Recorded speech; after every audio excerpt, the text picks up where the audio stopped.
and something I actually appreciate, because one of our biggest tattoo is about a woman. Right. The Agoje is a group of female, a group of women. Yeah. They constitute the army, the female army of Naomi.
It's a beautiful morning here in Cotonou, the economic city of Benin.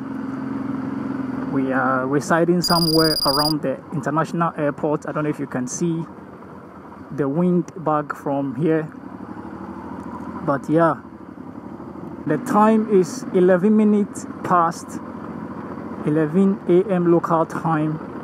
Benin is 1 hour ahead of Ghana. And so for those of you who are outside my time zone, good afternoon and good evening to you. It's the first time I'm going to be doing some tour of the city of Cotonou. So I'm here with the boys. That's Echo passing. Cautious and our host Georges are ahead of us. Today I'm going to be interacting with Georges. It was so amazing meeting him. We live in their home, and we've spent 2 nights already,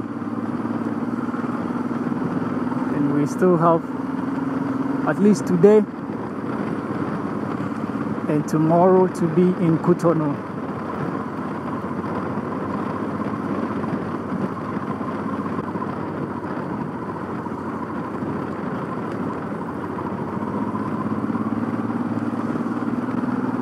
Go and see what we got today. I want to go and see the Amazon statue, and then see some few places in town. I don't know what exactly are there to be seen, but yeah, let's go and see what we can find.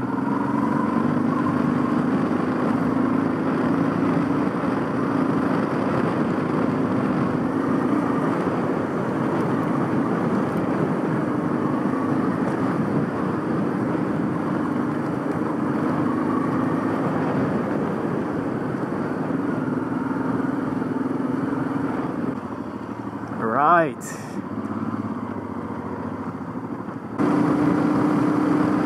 I mean, Cotonou really impressed me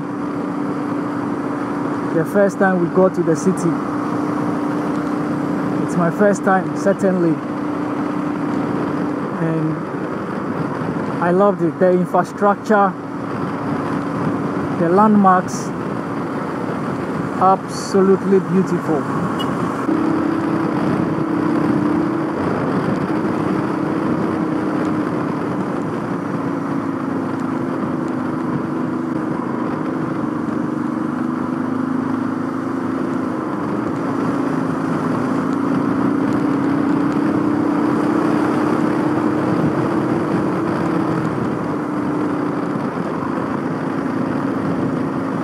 another statue of a man riding a horse. I believe it's the story of this guy who is a rebel in the north against the French.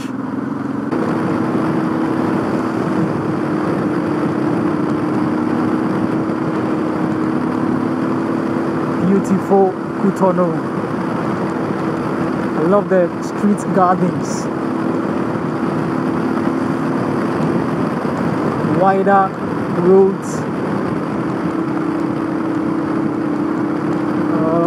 Look at this.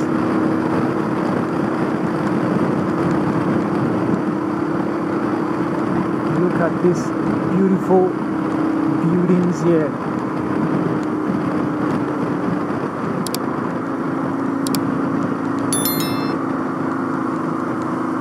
Impressive.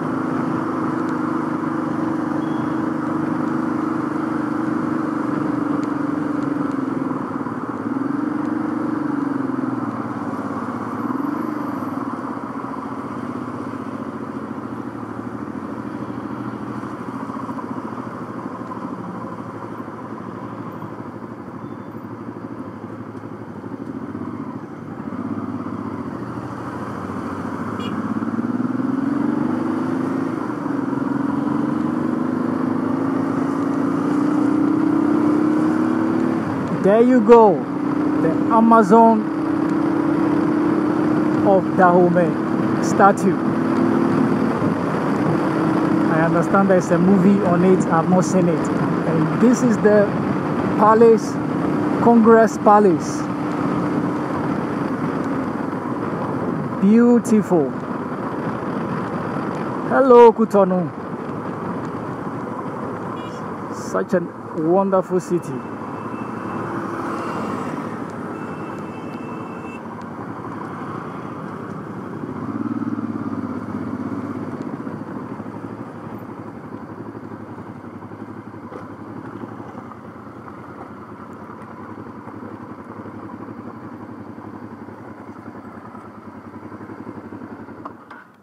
What's the name of this place?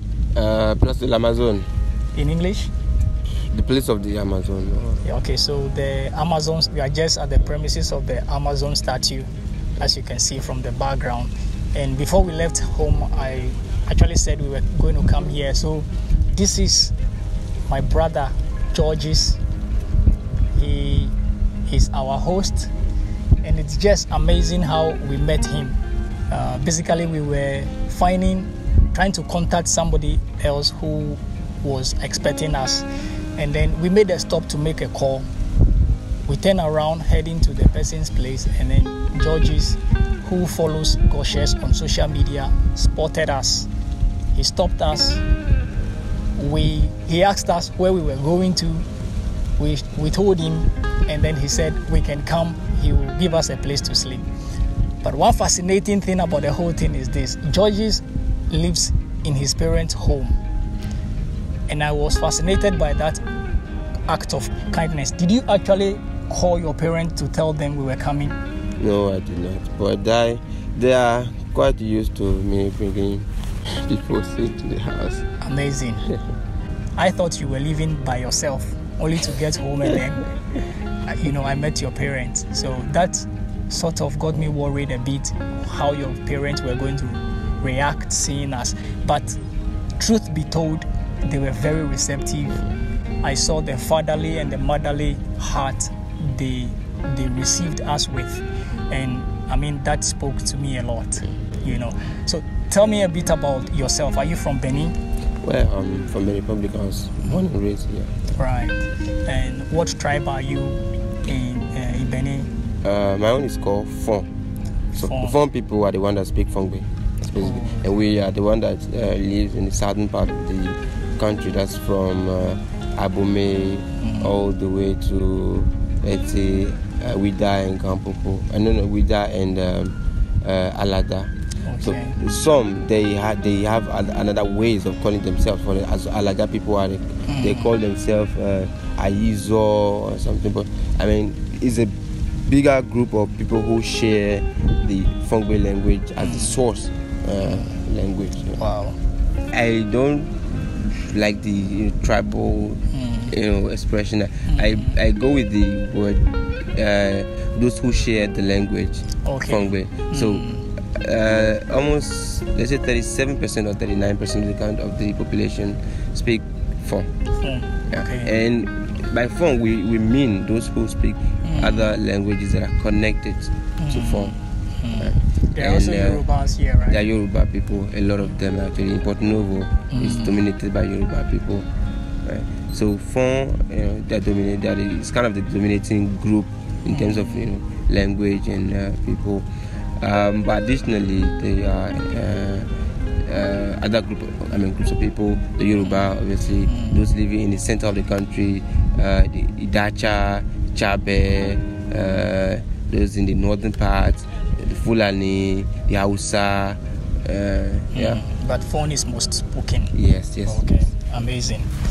Cotonou is full of history as far as slavery is concerned, as far as empire and regional powers are concerned. Can you please tell me a bit about your home city, Cotonou? Well, Cotonou is used to be a simple, ordinary place that we love because we were born and raised here. But it's become more attractive, the last 4 years. Right. The last 4 years, the leadership of the country has decided to make Cotonou a bit more attractive. Some people are not happy about it. Some are. Me personally, I love Cotonou, so obviously I'm happy about what's going on here. Right. And the major things that are making Cotonou more attractive are, see the statue we have behind us is the Agoje, also known as the Amazon. We have other statues around. You see all the roundabouts, the junctions that they have statues. So it makes the place more beautiful. And opposite to the Agoje, to these big statues here, you see there's a garden. And this garden is the first of its kind in this whole Benin Republic. For someone like me who has lived abroad, a garden, it's something that it's a space where people can sit and just have a good time. Just have fresh air, talk to people, meet other people, or take your family out. So a space like that is needed. We need like more of it. Yeah. For this Cotonou, we need at least 10 more of this garden. Right. So this sort of infrastructures can only be welcome in a place like Cotonou, and that's what is making Cotonou more attractive. In addition, we have the road infrastructure that has been they have been improving on it since again for the last 5 years. Yeah. You can see some nice building coming up, nice hotels. That's the whole idea. Yeah. And when the road we have not taken so far is the road we call La Route de Pêche. Okay. It's also another beautiful project going on all the way from Cotonou to Ouida. Ouida, which is known for the slavery trade. This whole infrastructure project is going along with a lot of trees being planted. Right. Along the coast, you see they are planting coconut trees. They are planting a lot of them, like thousands of plants, and that is good. Yeah. And people should know that. Exactly. Right? So I don't know more about politics, but from what I see with this Cotonou, a lot has been going on, and we are happy. Yeah. Wonderful. Yeah, I think you were right. As a Ghanaian, this is the first time I have visited Cotonou, and the first look of the city, it really, really impressed me. Yeah. Just like you're talking about the gardens, especially around the administrative area. I understand Cotonou is also the seat of government for the country. Also the largest city and the economic city of the country, with a population in the urban area of Cotonou over 2 million or so. Exactly. But then also the statue behind us, do you know any history and why it has been erected in this particular place? Okay, so this is one way of celebrating women, basically. Right. And something I actually appreciate, because one of our biggest statue is about a woman. Right.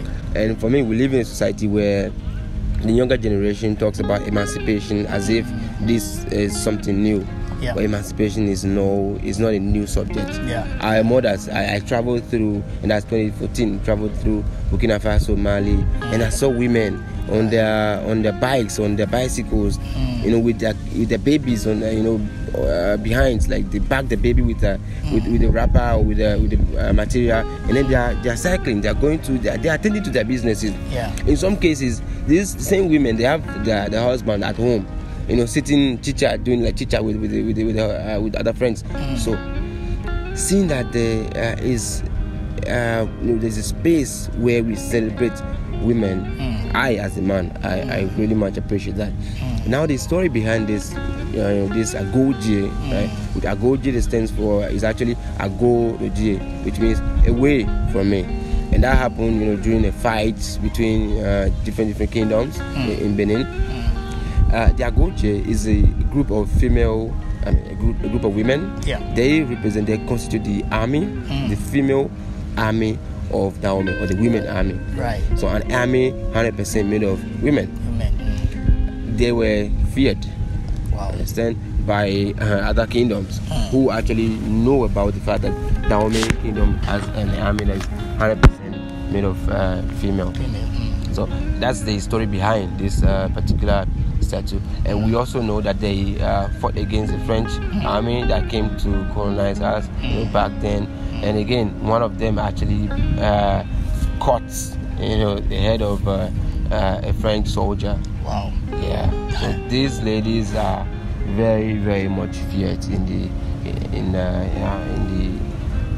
Dahomey kingdom. Also, women in Dahomey, they are known to be strong. They are known to be people that you have to fear because they stand on their ground. Wow. That's absolutely radical. Yeah. To have a whole contingent of an army made of women. Absolutely. Yeah. And I wondered why it was so.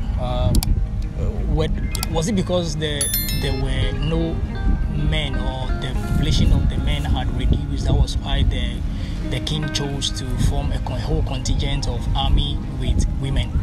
So I don't know the full story. Okay. The only thing from my perspective, I know, whether we like it or not, women are not so easily distracted. That's true. Compared to a man. See, a man can easily be distracted. When you want to attack a man, just drop a woman. And he's easily started looking at the woman. He loses his whole attention. But it doesn't happen so easily with a woman. Right. So when I look at an army like made up with women, I think that's a brilliant idea, because you want to avoid distractions. And these women, they're not married and they don't have kids. You have their full attention. That's a clever idea. Because you want them to be fully committed to the cause of the kingdom.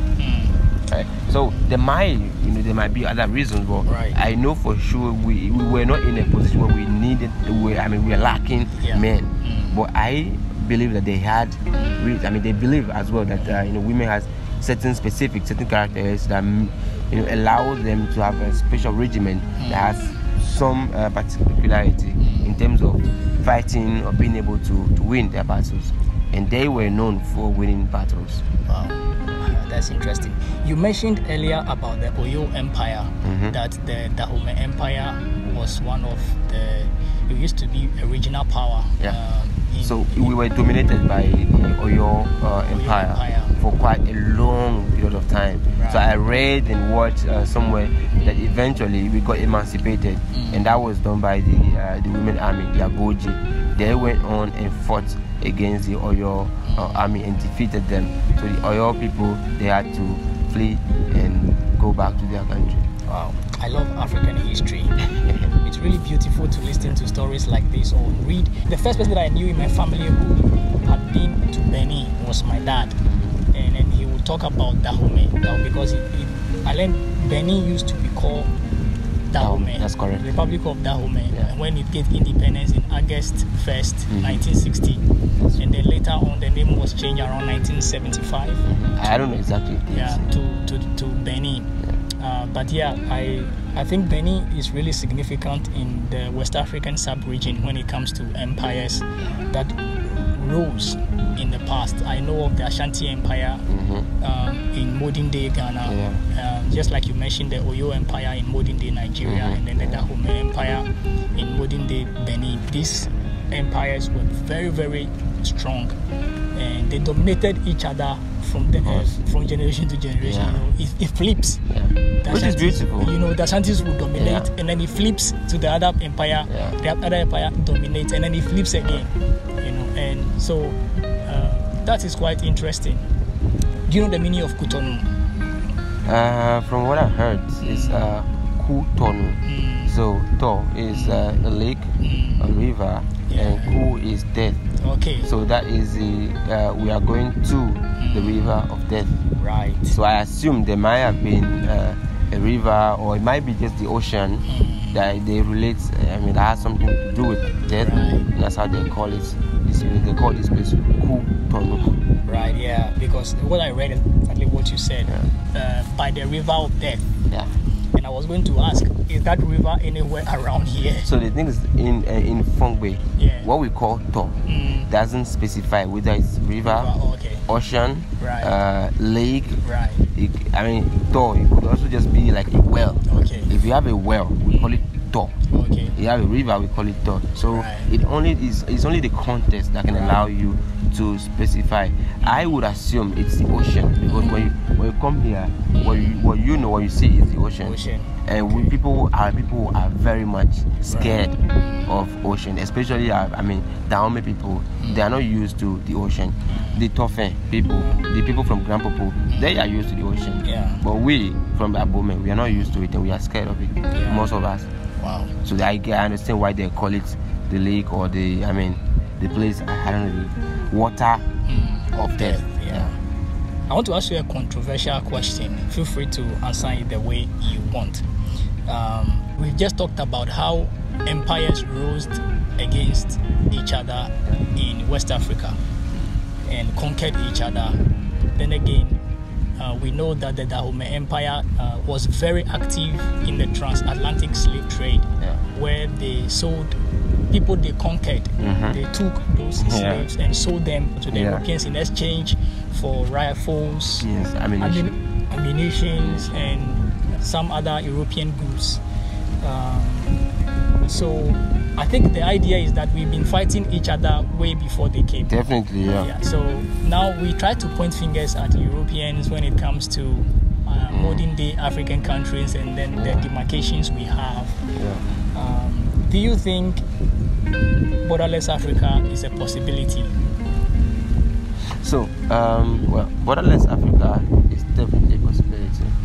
It's just a matter of, do we want it? Are we ready for it? First of all, we used to fight against each other, and that's normal. People fight against each other. That's actually the beauty of living together. In the Western, right? People used to fight each other, but at times they establish agreements. They come up with something just to make the living together possible. The case between African countries and the European world, and people don't understand. Like for me, it's just the rapport of force. The strongest. The stronger is always going to win. So the European politicians, they will do their best to have the best deal for them, the best deals for them, for themselves and for their people. That's all about when they come to us and they realize they think they can. People are selling for 10,000. They can buy it for 5,000, and we are ready to do that. Then they will go ahead and do it.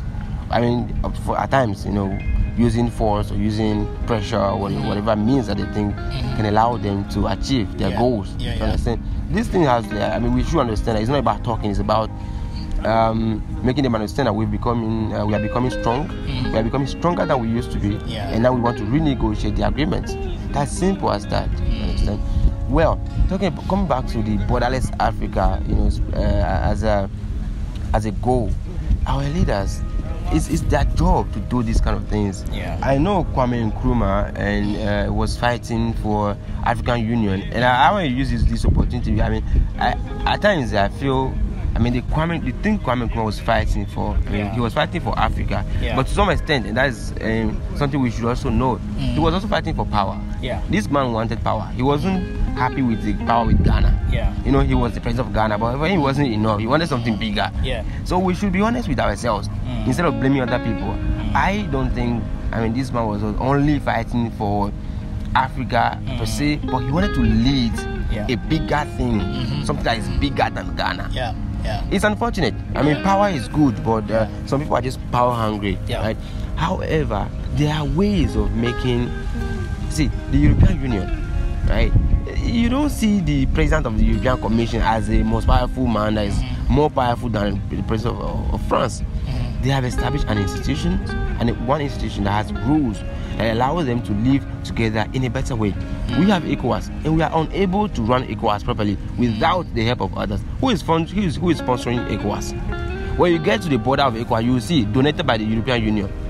That's what you see at the border of ECOWAS. The tables you see there, the chairs you see there, donated by EU. We have trees, but we are getting tables and chairs donated by the EU. That's a shame.